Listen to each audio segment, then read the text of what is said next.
Ano yan? Ano yan? Ano yan? Meron. Si Mark na tahimik lang. Mark TL, tahimik lang. Nakakatawa naman to. Gusto ko yung gumaganyan-ganyan ka pa. Ha? Gusto mo ganunin kita?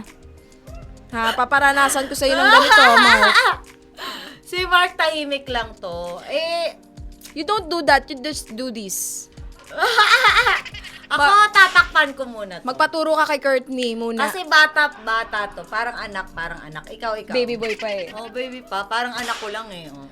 Ay, hindi. Hindi na yan, oh. Nag-picture ka pa pala dito kanina, ha? Bago kami pumasok, pumicture ka pala, ha? Hindi. Parang mukha siyang madami ng alam. Hindi pa raw yan jowa, GF. Hindi pa nagkakajowa. Oo nga. Hindi pa niya na-a-apply yung mga napapanood niya. Oo, hindi pa. Oo. Pero parang marami na siyang alam sa Pero ano. pinag-iipunan niya na. Iniipon niya na lahat ng mga gagawin niya. Tsaka yung ano niya, iniipon niya din ata eh. Oo, kasi nga, date to marry na tarang ito todo niya na Oo, to. baka ano na yan. Ito todo niya na. Pwede na maging tapioca pearls. Hoy, kadiri ka, meron pa naman ako iniinom. Ano ba yan?